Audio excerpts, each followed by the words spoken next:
Salut tout le monde, très urgent. Des complots de déstabilisation contre l'AES aujourd'hui, samedi 2 mars 2024.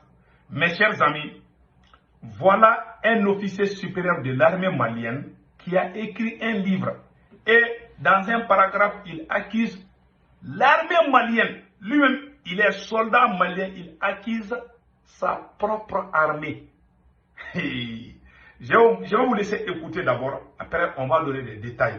Avant d'aller de cela, n'oubliez pas de vous abonner sur ma chaîne YouTube qui s'appelle Politologue Média. Donc écoutons ça, après on va donner des détails. Donc nous devons être très vigilants.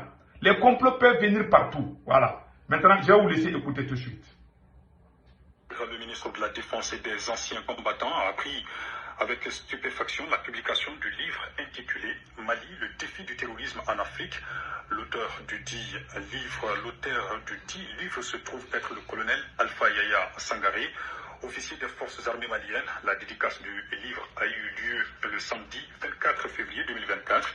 Certains paragraphes de ce livre portent de prétendues incriminations graves de violations des droits de l'homme par les femmes, avec la complicité de la hiérarchie militaire et des sabordages à l'égard de l'État du Mali.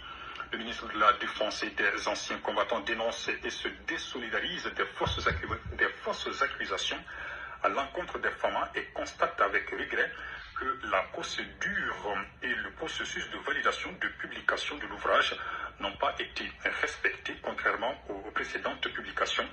Au regard de tout ce qui précède, le ministre de la Défense et des anciens combattants rassure que l'officier en question sera soumis à la réglementation en vigueur. En tout cas, voilà un officier supérieur de l'armée malienne qui a écrit un livre contre le Mali. Les voilà. Il s'appelle Colonel Alpha Yaya Sangaré. Les voilà ici. Comme vous les voyez sur la photo, c'est lui. Il accuse l'armée malienne. Il accuse l'armée malienne des violations des droits de l'homme. Je vous ai dit, c'est pour ça que moi j'ai dit au président Assimi Goïta, attention. Vous savez, les Blancs sont très forts. Ils sont très forts. Quand ils veulent te détruire, ils vont passer par ton armée. C'est pour ça que moi j'ai dit au président Assimi Goïta de faire beaucoup attention. Et je conseille tous les autres présidents. Ne pensez pas que ce sont les militaires seulement qui peuvent vous protéger. Le pouvoir, là, il faut donner le pouvoir au peuple. Le président Hugo Chavez, quand il a pris le pouvoir, il a tenté avec le coup d'État, ça n'a pas marché. Il s'est présenté aux élections, il a gagné au Venezuela. Quand il a gagné aux élections, il est parti en Iran. Il dit que lui, vraiment, il veut que son pays soit comme l'Iran, en matière de révolution. Voilà ce que Ayatollah Khamenei a conseillé au président Chavez. Il dit, si tu veux vraiment avoir une vraie révolution, il faut donner le pouvoir au peuple et non aux militaires. Tu peux armer les militaires, tu peux les mettre sur les champs de bataille, tout ça c'est bon. Il faut amener beaucoup d'équipements pour le côté politique. Il faut vraiment renforcer le peuple. Si tu mets les militaires au côté politique, ils vont faire coup d'État contre toi. Je répète encore. L'Iran a dit au Venezuela de Hugo Chavez, si tu veux faire une vraie révolution, les jeunes qui sont dans les rues, là, les nationalistes, là, il faut les recruter et les mettre comme les réservistes. Il faut les remettre partout au service de renseignement. Il faut renforcer ton service de renseignement par les patriotes engagés. Comme ça, il n'y aura pas coup d'État contre toi. Voilà Hugo Chavez a fait. Quand Hugo Chavez est mort, il a donné le pouvoir à Nicolas Maduro. Voilà ce qui est arrivé. Les Américains ont tenté une tentative de coup d'État contre le président du Venezuela. Le nouveau président du Venezuela qui s'appelle Nicolas Maduro. Ils ont infiltré les militaires. Il est très facile d'infiltrer les officiers supérieurs. Je ne suis pas en train de dire ça pour vous mettre dos à dos, non. Mais c'est la pure et simple vérité. Sékou Touré a donné le pouvoir au peuple et non à l'armée. Quand vous regardez ce qui se passe chez nous au Mali, on est en train de mettre les militaires partout. On a peur. On veut que nous, les militaires, on soit partout. Vous voyez, un militaire, un officier, un officier supérieur de l'armée malienne. Vous voyez. Donc, je vais finir avec l'histoire du Venezuela. Le président Nicolas Maduro, quand Hugo Chavez est mort, lui, il est devenu président du Venezuela. Voilà ce que les Américains ont fait. Je vous dis, les grands officiers là, les Américains, ils les ont fait les lavages des cerveaux. Quand tu dis à un chef militaire, il faut chasser le président, on va te faire président. Tu vois le goût du pouvoir là. Je vous dis, chers militaires maliens et chers présidents maliens, burkinabés et nigériens, s'il vous plaît, donnez le pouvoir au peuple.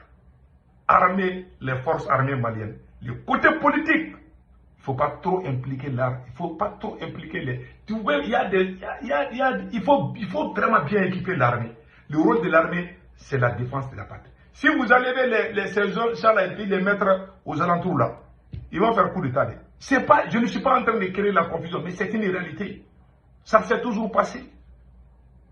Parce que le goût du pouvoir là, voilà ce qui s'est passé au Venezuela.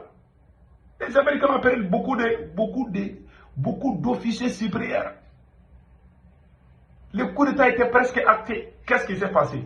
Les jeunes qui étaient dans les rues là, qui sont formés comme 2 millions de réservistes. 2 millions de réservistes. 2 millions de jeunes réservistes. Certains sont dans les renseignements, certains ont été formés pour être les réservistes de l'armée. Ce sont ces jeunes qui ont sauvé le président Nicolas Maduro. Les Américains étaient sur le point d'attaquer le Venezuela. Quand ils vont commencer les attaques, automatiquement les officiers supérieurs vont aller finir avec le président. Comme ça, le complot est acté. Ce sont les jeunes qui se sont levés. C'est pour ça que moi je donne ce conseil à tout le monde. Travaillez avec tout le monde. Ne pensez pas qu'on a peur des jeunes, on a peur des politiciens. Les politiciens ne sont pas bons, je suis d'accord.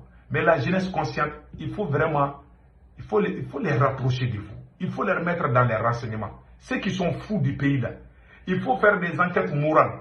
Les jeunes qui sont malhonnêtes, il ne faut jamais travailler avec eux. Mais les jeunes qui sont honnêtes, qui ont l'amour de la patrie, sans intérêt personnel, il faut les approcher de vous.